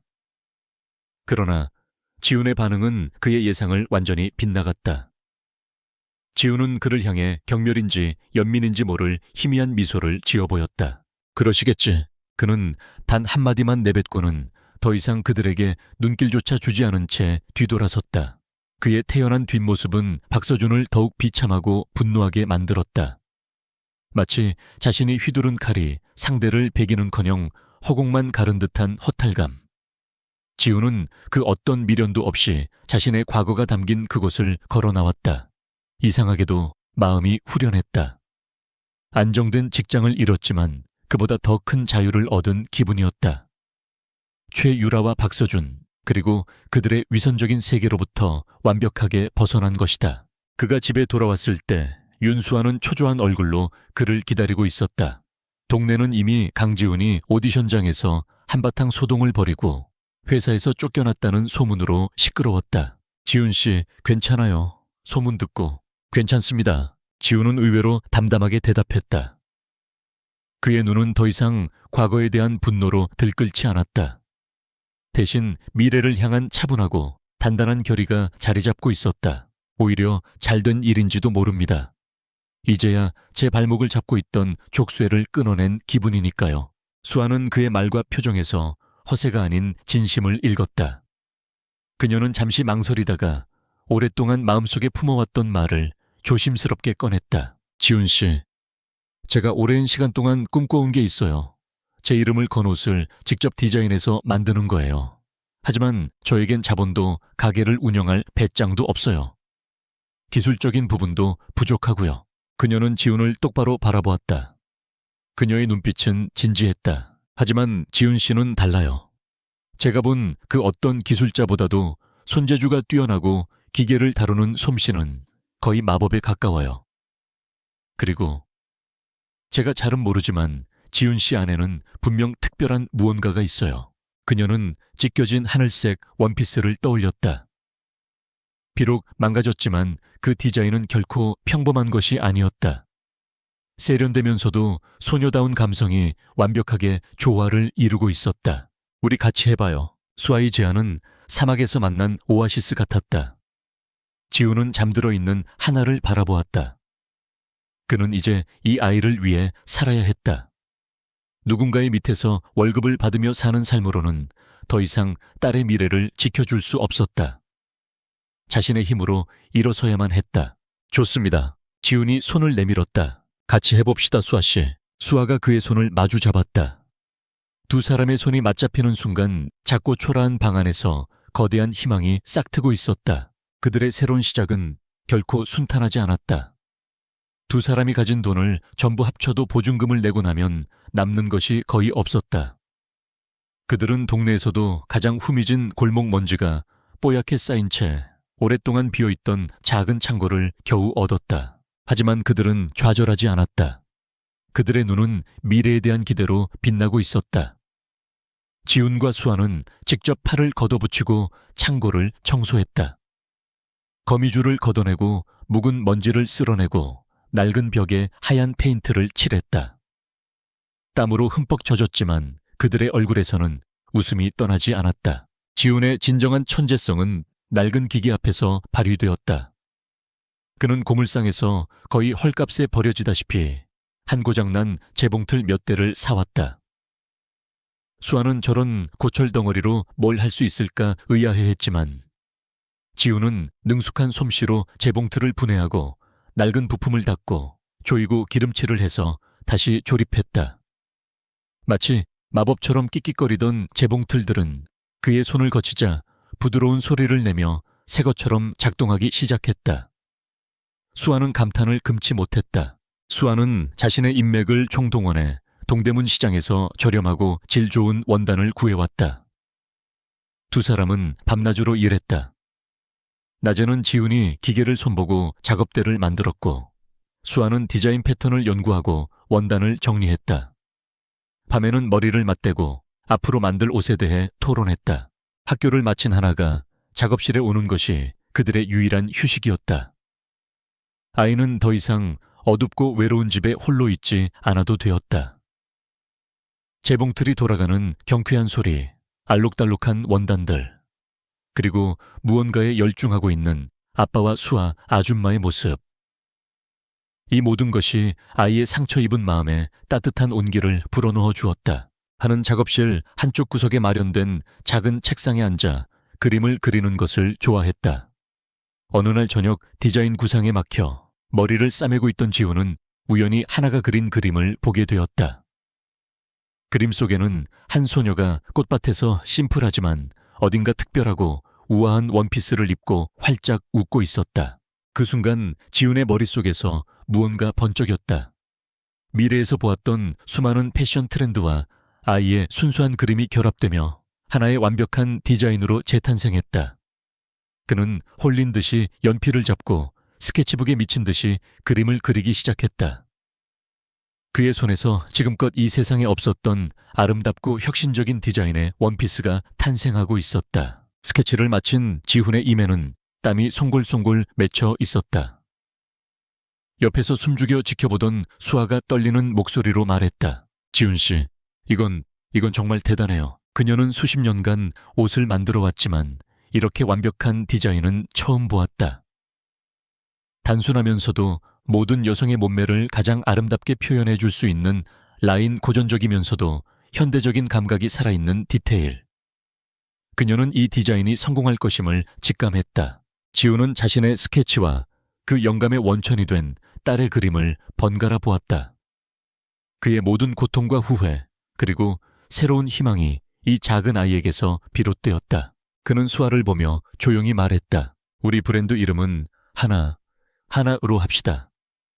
세상에 단 하나뿐인 소중한 것을 의미하는 이름으로요. 수아는 미소 지으며 고개를 끄덕였다. 그날 밤 작고 소박한 작업실에는 세 사람이 있었다. 벽에는 그들의 미래를 바꿔놓을 혁신적인 디자인 스케치가 붙어 있었고 새 생명을 얻은 재봉틀들은 주인의 손길을 기다리며 조용히 늘어서 있었다. 그리고 테이블에 앉아 평화롭게 그림을 그리는 한 소녀와 그런 소녀를 따뜻한 시선으로 바라보는 두 어른. 그들은 더 이상 과거에 좌절하며 생존하는 이들이 아니었다. 함께 미래를 꿈꾸고 희망을 만들어 나가는 진정한 가족이었다. 작은 골목 안에 위치한 아뜰리에 하나, 에이텔리에 하나의 문이 열리던 날, 강지훈과 윤수아는 초조하게 첫 손님을 기다렸다. 그들이 밤새워 만든 12벌의 원피스는 그들의 희망이자 미래 그 자체였다.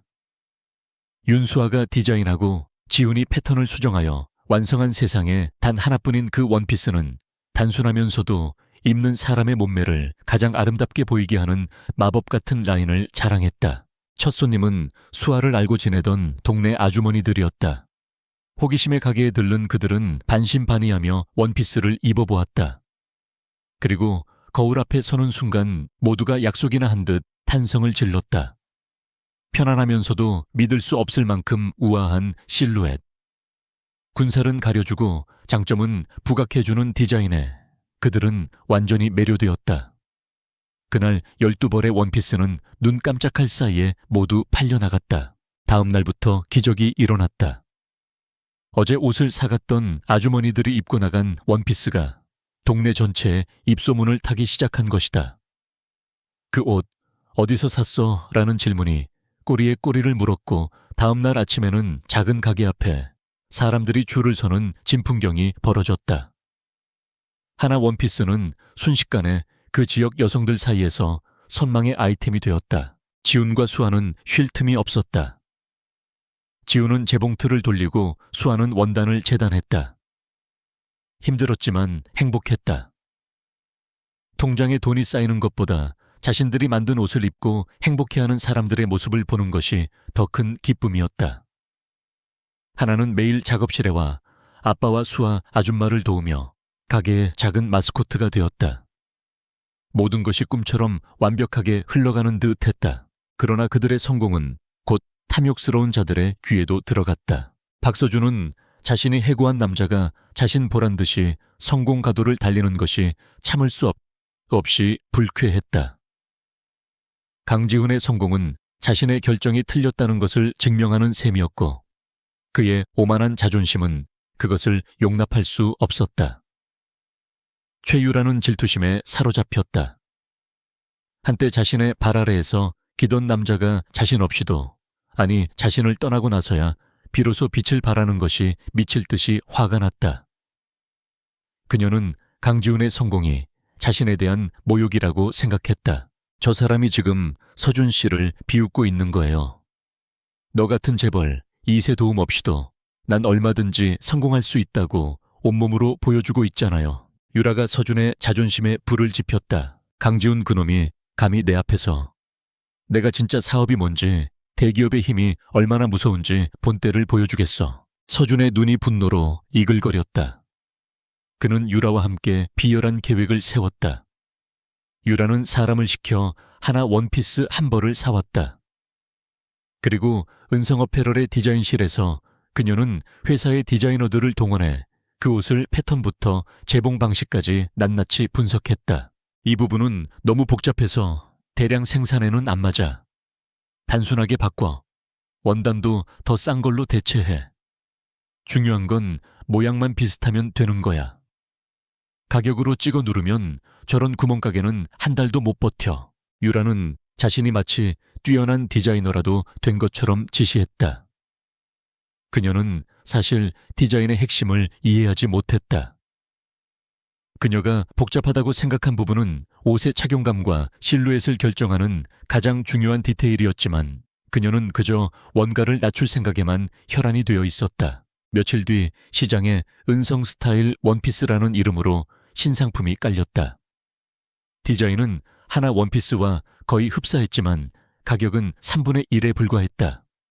은성어페럴이라는 대기업의 이름값과 압도적인 물량 공세에 소비자들은 열광했다. 아데올리에 하나의 재앙이 닥쳤다.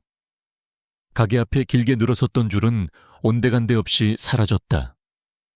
대신 가격을 따지러 오는 손님들의 항의만 빗발쳤다. 아니 바로 옆 가게에서는 똑같은 옷을 10,000원에 파는데 여긴 왜 30,000원이나 받아요. 양심이 있어야지. 지훈과 수아는 자신들의 디자인이 도용당했으며 원단과 바느질의 질이 완전히 다르다고 설명했지만 소용없었다. 사람들의 눈에는 그저 똑같아 보이는 옷일 뿐이었다. 매출은 수직으로 추락했고 미리 주문해둔 원단 대금을 치를 길도 막막해졌다. 작업실에 활기 넘치던 분위기는 무거운 침묵으로 가라앉았다. 지훈과 수아는 밤늦게까지 불 꺼진 작업실에 앉아 있었다. 팔리지 않은 원피스들이 어둠 속에서 유령처럼 그들을 내려다보고 있었다. 이대로 가다간 우리 가게는 정말 문을 닫아야 할지도 몰라요. 수아의 목소리가 절망으로 잠겨 있었다. 지훈은 아무 말 없이 주먹만 꽉 쥐었다. 며칠 뒤 지훈은 원단 시장에 나갔다가 최악의 상대와 마주쳤다. 박서준이 최유라의 팔짱을 낀 채 의기양양한 표정으로 그의 앞을 가로막았다. 이게 누구야? 우리 잘나가시던 아뜰리에 하나. 사장님 아니신가? 요즘은 장사가 좀 어떤가? 우리 회사 덕분에 손님들이 진짜 가성비가 뭔지 알게 돼서 꽤 한가해졌을 텐데. 박서준의 조롱 섞인 말투에 지훈의 얼굴이 굳어졌다. 대기업의 힘이라는 게 그런 거야. 너 같은 영세상인이 며칠 밤 세워서 옷 한 벌 만들 때 우리는 공장에서 수천 벌을 찍어내지. 애초에 게임이 안 되는 싸움이었다고 이 바보야. 모욕감을 느낀 지훈이 주먹을 쥐자 수아는 그의 팔을 잡으며 말렸다.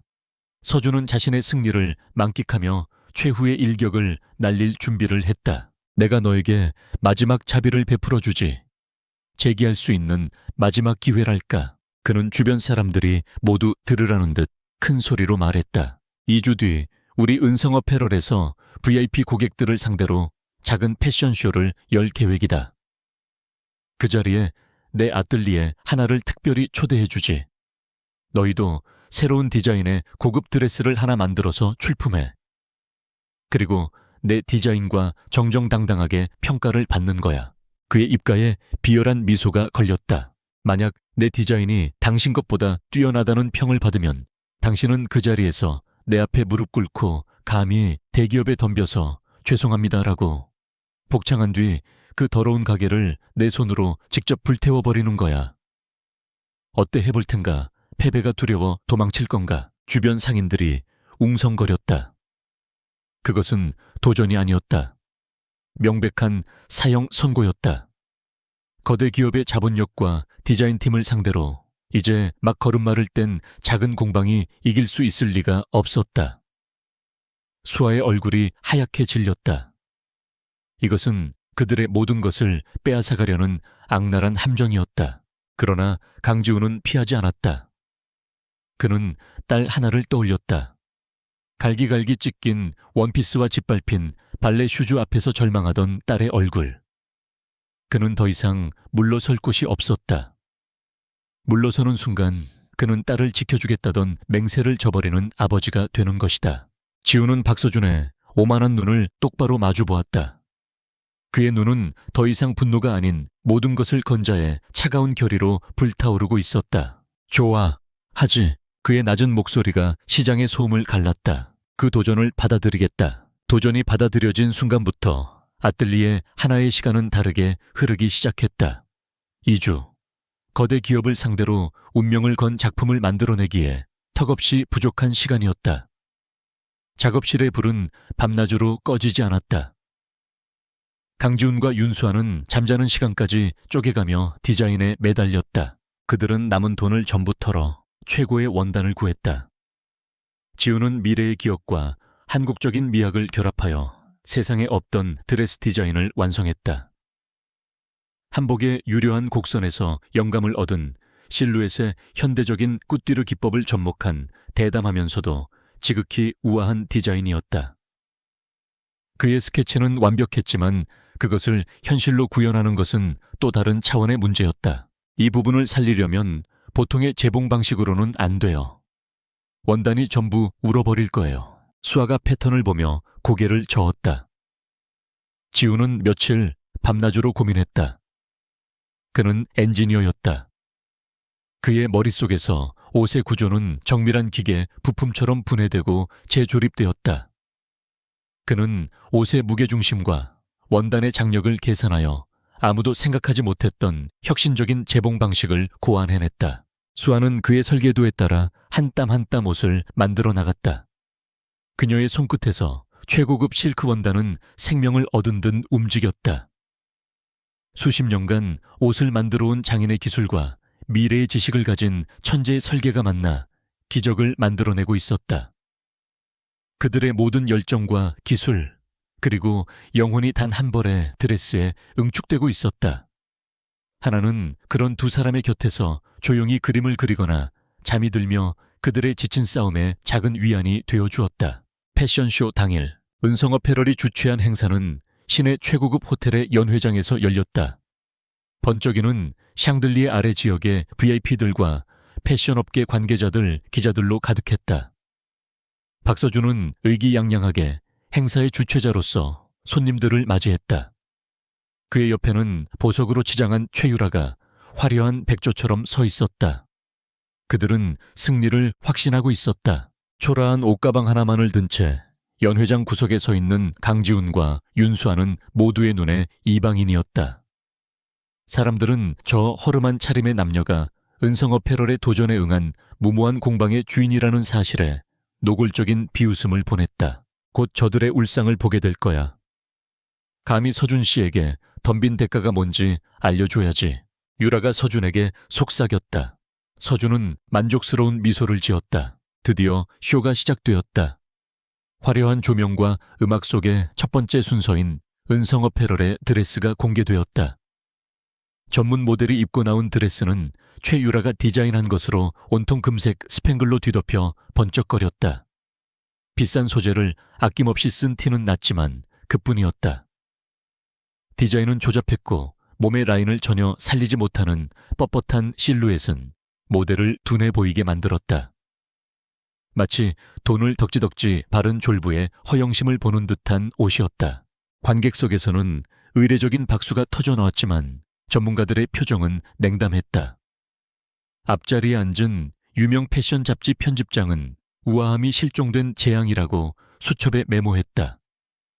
그러나 박서준은 관객들의 미지근한 반응을 알아채지 못한 채 자신의 승리를 예감하며 흡족한 표정을 지었다. 다음은 오늘의 특별 참가자입니다. 아뜰리에 하나의 작품을 감상하시겠습니다. 사회의 소개와 함께 장내의 모든 시선이 무대로 쏠렸다. 잠시 동안의 정적. 사람들은 어떤 볼품없는 옷이 나올지 기대 반 조롱 반의 심정으로 기다렸다. 그때 음악이 바뀌었다. 요란한 팝 음악이 잦아들고 서정적이고 몽환적인 피아노 선율이 연 회장을 감쌌다. 그리고 무대의 막 뒤에서 한 여자가 천천히 걸어 나왔다. 관객들은 술렁였다. 전문 모델이 아니었다. 윤수아였다. 그녀는 화려한 워킹을 하지는 않았지만 스스로 만든 옷에 대한 자부심과 조용한 기품이 온몸에서 뿜어져 나왔다. 그녀의 등장은 그 자체로 하나의 진솔한 메시지였다. 하지만 사람들의 시선을 단숨에 사로잡은 것은 그녀가 입고 있는 드레스였다. 숨막히는 정적이 흘렀다. 연회장에 있던 모든 사람들이 약속이나 한 듯 입을 다물었다. 드레스는 깊고 짙은 밤하늘색의 실크로 만들어져 조명을 받을 때마다 은은한 달빛처럼 빛을 발했다. 스팽글이나 보석 장식은 단 하나도 없었다. 하지만 그 어떤 보석보다도 찬란했다. 흐르는 물처럼 유려하게 몸을 감싸는 라인 단아한 한복의 깃에서 영감을 얻은 듯한 네크라인. 그리고 어깨에 섬세하게 수놓아진 은빛 난초 한 송이가 드레스의 유일한 장식이었다. 그것은 옷이 아니었다. 하나의 예술 작품이었다. 과시하지 않는 아름다움 말없이도 모든 것을 압도하는 기품. 관객들은 넋을 잃고 그 완벽한 우아함에 빠져들었다. 누군가 나지막이 내뱉은 감탄사를 시작으로 연 회장은 우레와 같은 박수갈채로 가득 찼다. 의례적인 박수가 아니었다. 진심에서 우러나온 경탄과 찬사였다. 사람들은 자리에서 일어나 기립박수를 보냈다. 카메라 플래시가 쉴 새 없이 터졌다. 아까 은성어페럴의 드레스를 비판했던 잡지 편집장은 흥분을 감추지 못하며 외쳤다. 새로운 천재의 탄생이다. 당장 저 디자이너를 인터뷰해야 해. 쇼가 끝나자마자 모든 기자와 바이어 VIP들이 강지훈과 윤수에게 몰려들었다. 명함을 건네고 인터뷰를 요청하고 당장 계약하고 싶다는 제안들이 빗발쳤다. 잠시 전까지 그들을 비웃던 사람들의 태도는 180도 달라져 있었다. 그 시각 무대 한편에서는 박서준과 최유라가 유령처럼 멍하니 서 있었다. 아무도 그들에게 관심을 주지 않았다. 방금 전까지 행사의 주인공이었던 그들은 이제 완벽한 이방인이자 패배자가 되어 있었다. 유라의 얼굴은 핏기 없이 하얗게 질려 있었고 박서준은 치밀어 오르는 굴욕감에 온몸을 부들부들 떨었다. 자신이 벌인 공개적인 처형식에서 정작 처형당한 것은 자기 자신이었다. 그때였다. 연 회장 가장 뒤쪽 어둠 속에 몸을 숨긴 채 모든 것을 지켜보고 있던 한 중년 남자가 천천히 그림자 밖으로 걸어 나왔다. 은성어페럴의 회장 박동일이었다. 그는 처음부터 이 모든 소동을 말없이 지켜보고 있었다. 그의 얼굴은 분노와 실망, 그리고 깊은 수치심으로 흉흉하게 일그러져 있었다. 그는 승리의 도취에 있는 강지훈이나 그에게 쏠린 군중을 보지 않았다. 그의 발걸음은 오직 한 사람 자신의 어리석은 아들을 향해 느리지만 거침없이 나아가고 있었다. 그의 눈은 마치 폭풍전야의 하늘처럼 차갑고 무서운 분노로 불타고 있었다. 다가오는 파멸의 예고편처럼 박동일 회장의 등장은 승리의 축제 분위기로 들떠있던 연 회장의 찬물을 끼얹었다. 그의 얼굴은 태풍이 몰아치기 직전의 하늘처럼 어둡고 흉흉했다. 그는 아들 박서준 앞에 멈춰 섰다. 그는 소리치지 않았다. 그저 뱀의 그것처럼 차갑고 조용한 목소리로 그러나 모든 사람이 들을 수 있도록 말했다. 내 놈이 망쳐놓은 꼴을 봐라. 그의 시선이 경멸적으로 최유라가 디자인한 조잡한 드레스를 훑었다. 나는 내게 회사를 물려주기 위해 평생을 바쳤다. 그런데 넌 고작 저런 쓰레기를 만들어내고 진짜 재능을 가진 사람을 짓밟는 것으로 내 얼굴에 먹칠을 했어. 저 남자 강지훈 씨의 반만이라도 닮았더라면. 아버지의 공개적인 질책에 박서준의 얼굴이 하얗게 질렸다. 그것은 아들에 대한 실망을 넘어 한 기업의 총수로서 내리는 냉정한 평가였다. 박 회장은 아들에게서 시선을 거두고 하객들을 향해 깊이 고개를 숙였다. 여러분께 심려를 끼쳐드려 죄송합니다. 오늘 저희 은성어패럴이 보여드린 미숙함과 부도덕함은 모두 제 아들을 잘못 가르친 제 불찰입니다. 회사를 대표하여 진심으로 사과드립니다. 노 회장의 진솔한 사과는 오히려 그의 아들의 오만함과 미숙함을 더욱 돋보이게 만드는 효과를 낳았다. 그때 날카로운 하이힐 소리와 함께 한 여성이 박 회장 앞으로 걸어 나왔다. 세련된 파워수트를 입은 그녀는 국내 최대 패션 그룹 중 하나인 아라패션의 한서진 회장이었다. 그녀는 오늘 은성어패럴과의 대규모 파트너십 계약을 위해 참석한 가장 중요한 VIP였다. 박 회장님, 그 회장님 오늘 쇼 잘 봤습니다. 한 회장의 목소리는 정중했지만 얼음처럼 차가웠다. 오늘 이 자리에서 저는 은성어패럴의 비전과 미래를 확인하고 싶었습니다만 유감스럽게도 제가 본 것은 독창성의 부재와 비열한 사업 방식뿐이었습니다. 저희 아라패션은 이런 기업과는 파트너가 될 수 없습니다. 기존에 논의 중이던 모든 계약은 전면 백지화하겠습니다. 그녀의 선언은 은성어패럴에 내려진 사형 선고나 다름없었다. 박서준은 다리가 풀려 휘청거렸다. 회사에 명운이 걸린 계약이 자신의 어리석음으로 인해 눈앞에서 날아간 것이다. 그러나 한 회장의 행보는 거기서 끝나지 않았다. 그녀는 곧장 인파에 둘러싸인 강지훈에게로 향했다. 강지훈 씨 맞습니까? 지훈이 놀라 고개를 들었다.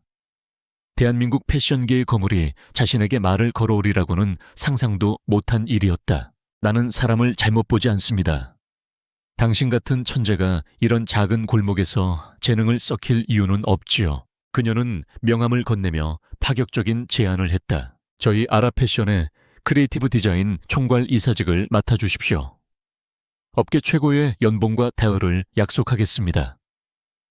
강남의 고급 아파트와 전용 차량도 제공해드리죠. 당신의 딸이 최고의 교육을 받을 수 있도록 모든 지원을 아끼지 않겠습니다. 주변에서 감탄과 부러움의 탄성이 터져나왔다. 그야말로 인생 역전 신데렐라 스토리의 탄생이었다. 수아의 눈도 커졌다. 이 제안만 받아들이면 지훈과 하나는 더 이상 고생하지 않아도 되었다. 지훈은 순간 아찔했다. 하나에게 최고의 환경을 제공해주고 싶은 아버지로서 이보다 더 달콤한 유혹은 없었다. 그는 잠시 눈을 감았다. 머릿속에 지난 몇 달간의 시간이 주마등처럼 스쳐 지나갔다. 먼지 쌓인 창고를 청소하며 수아와 웃던 일, 고장난 재봉틀을 고치며 느꼈던 희열. 그리고 자신의 디자인 스케치를 보며 반짝이던 하나의 눈동자. 지훈은 천천히 눈을 떴다. 그의 눈빛은 더 이상 흔들리지 않았다. 그는 한 회장을 향해 정중하게 고개를 숙였다. 한 회장님의 제안은 제 인생 최고의 영광입니다. 정말 감사합니다. 하지만 사양하겠습니다. 거절하는 건가? 제 꿈은 다른 사람의 이름 아래서 일하는 것이 아닙니다. 비록 지금은 작고 초라하지만 제 딸의 이름을 건 하나를 제 손으로 직접 키워내는 것이 저의 유일한 꿈입니다. 그의 단호하고 진솔한 대답에 한 회장은 놀란 표정을 지었다. 그러나 이내 그녀의 입가에 흥미롭다는 미소가 떠올랐다. 그녀는 그의 오만함이 아닌 꺾이지 않는 자존심과 열정을 본 것이다. 좋소. 그 꿈 내가 멀리서나마 지켜보지. 언젠가 당신의 하나가 우리 아라를 위협하는 날이 오기를 기대하겠소. 그녀는 의미심장한 말을 남기고 돌아섰다. 모든 스포트라이트가 새로운 영웅인 강지훈에게 쏠리는 동안 최유라의 세계는 산산조각 나고 있었다. 박 회장은 그녀를 벌레 보듯 쳐다보았고 모든 것을 잃은 박서준은 이성을 잃고 그녀에게 달려들었다. 너 때문이야. 이 불효우 같은 년. 네가 내 인생을 망쳤어. 당장 내 눈앞에서 사라져. 그는 사람들 앞에서 유라를 거칠게 밀쳤다. 유라는 힘없이 바닥에 나동그라졌고 비싼 드레스 자락이 찢어졌다. 한때 그녀를 떠받들던 남자는 이제 그녀를 증오하며 돌아섰다. 그녀는 이제 아무것도 가진 것 없는 빈털털이었다. 강지훈이라는 든든한 지갑도 박서준이라는 새로운 동아줄도 모두 끊어져 버렸다. 유라는 비틀거리며 호텔을 빠져나왔다. 서울의 차가운 밤 공기가 그녀의 뺨을 때렸다. 그녀의 머릿속은 오직 한 가지 생각으로 가득 찼다. 증오. 강지훈에 대한 지독한 증오. 강지훈, 너 때문에 네가 내 모든 것을 망쳤어. 네가 감히 나를 배신하고 행복해져 용서할 수 없어. 절대로. 그녀의 이성이 마비되기 시작했다. 내가 가질 수 없다면 부숴버리겠어. 너의 꿈, 너의 희망, 너의 전부인 하나까지도. 정신을 차렸을 때 그녀는 어느새 아뜰리에 하나가 있는 어두운 골목길에 서 있었다. 그녀의 손에는 주유소에서 산 휘발유가 담긴 통이 들려 있었다. 그녀의 눈은 광기로 번들거렸다. 그녀는 작업실의 낡은 나무 문에 미친 듯이 휘발유를 뿌리기 시작했다. 지독한 기름 냄새가 골목 안에 진동했다. 이걸로 다 끝이야, 강지훈. 너와 내 딸년의 행복도 오늘 밤 이 불길 속에서 전부 다 재가 되어버릴 거야. 그녀는 주머니에서 라이터를 꺼내 불을 켰다. 흔들리는 작은 불꽃이 그녀의 일그러진 얼굴을 비췄다. 그녀가 휘발유에 젖은 문을 향해 라이터를 던지려는 바로 그 순간이었다. 거기서 뭐 하는 거야? 어둠 속에서 고함 소리가 터져 나왔다. 야간 순찰을 돌던 경찰 2명이었다. 그녀의 수상한 행동을 발견하고 조용히 접근했던 것이다. 꼼짝마! 유라는 비명을 지르며 라이터를 던지고 도망치려 했다. 작은 불꽃이 문에 옮겨붙어 순간 확 타올랐지만 경찰 1명이 재빨리 달려와 순찰복으로 불을 덮어 껐다. 다른 경찰은 도망치는 유라를 쫓아가 거칠게 제압했다. 이거 난 아무 짓도 안 했어. 철컥 차가운 수갑이 그녀의 손목에 채워졌다. 유라는 발악하며 저항했다. 골목 안은 순식간에 도착한 경찰차의 붉고 푸른 경광등으로 소란스러워졌다. 경광등 불빛 아래 경찰에게 양팔이 붙들린 채 끌려가는 최유라의 모습은 처절하고 비참했다. 그녀가 꾸었던 모든 욕망의 꿈은 결국 그녀 자신을 파멸시키는 한 줌의 재가 되어 쓰러지고 있었다. 최유라의 방화미수 사건은 동네에 큰 충격을 주었지만 아뜰리에 하나에게는 역설적으로 날개가 되어주었다. 은성업 패럴의 비열한 방해 공작과 그의 굴하지 않은 작은 공방의 극적인 승리, 그리고 패배자의 마지막 발악까지.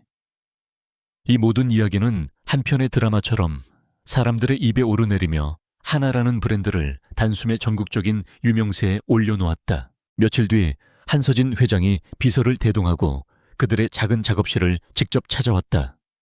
그녀는 스카우트 제의를 반복하는 대신 지훈과 수아 앞에 투자 계약서를 내밀었다. 나는 사람에게 투자하는 사람이요. 그리고 나는 당신들의 열정과 재능에 투자하고 싶군. 한 회장은 강지훈의 정직함과 강단 윤수아의 섬세한 실력, 그리고 그들의 브랜드가 가진 진정성 있는 스토리를 높이 평가했다. 그녀의 투자는 단순한 자금 지원을 넘어 아뜰리에 하나가 대한민국 패션계의 중심으로 뻗어나갈 수 있는 고속도로를 깔아준 것이나 마찬가지였다. 그 후 몇 년 동안 모든 것이 변했다. 먼지 쌓인 뒷골목의 작은 창고는 강남의 세련된 디자인 스튜디오와 쇼룸으로 바뀌었다. 고장난 재봉틀 몇 대로 시작했던 공방은 수십 명의 직원을 거느린 패션 하우스로 성장했다. 지훈과 수아는 가장 먼저 동네의 손재주, 좋은 아주머니들을 정식 직원으로 채용하며 자신들의 성공을 이웃과 함께 나누었다. 하나는 이제 단순한 옷 브랜드가 아니었다. 그것은 최고의 품질과 혁신적인 디자인, 그리고 역경을 딛고 일어선 희망의 상징이 되었다. 유명 배우들이 시상식에서 앞다투어 H&I의 드레스를 입었고 패션 잡지의 표지는 그들의 옷으로 장식되었다. 일이 성장하는 만큼 강지훈과 윤수아의 관계도 깊어졌다. 그들은 더 이상 단순한 사업 파트너가 아니었다. 수많은 밤을 함께 새우며 디자인에 대해 토론하고 위기의 순간에는 서로를 의지하며 버팀목이 되어주었다. 고통과 환희의 시간을 함께 겪으며 그들의 존경심은 어느새 애틋한 사랑으로 변해 있었다. 어느 늦은 밤 디자인 작업을 마치고 텅 빈 스튜디오에 단둘이 남았을 때였다. 지우는 피곤해 지쳐 책상에 엎드려 있는 수에게 다가가 조용히 어깨를 감쌌다. 놀라 고개를 든 수아의 눈에 지훈의 따뜻하고 흔들림 없는 눈빛이 담겼다. 수아 씨, 그동안 고마웠어요. 갑자기 왜 그런 말을 해요? 당신이 없었다면 나도 하나도 그리고 하나도 없었을 겁니다. 이제는 사업 파트너가 아니라 내 인생의 파트너가 되어주지 않겠어요. 그의 서툴지만 진심 어린 고백에 수아의 눈에 조용히 눈물이 고였다. 그녀는 말없이 고개를 끄덕였다. 두 사람은 오랫동안 서로를 마주보며 지나온 모든 시련을 위로하고 앞으로 함께할 미래를 약속하는 따뜻한 미소를 나누었다. 그리고 또다시 몇 년의 세월이 흘렀다. 대한민국 최고의 공연장인 세종문화회관 대극장. 국립발레단의 창작 발레 지젤의 개막 공연이 열리는 날. 객석은 발 디딜 틈 없이 가득 차 있었다. 그중 가장 좋은 로열석에 이제는 중년의 멋이 흐르는 강지훈과 우아한 기품의 윤수아가 나란히 앉아 있었다. 그들은 더 이상 고단한 공방 주인이 아닌 대한민국을 대표하는 디자이너 부부였지만 그들의 표정은 여느 평범한 부모들처럼 긴장과 기대로 상기되어 있었다. 드디어 극장의 조명이 어두워지고 장엄한 서곡과 함께 막이 올랐다.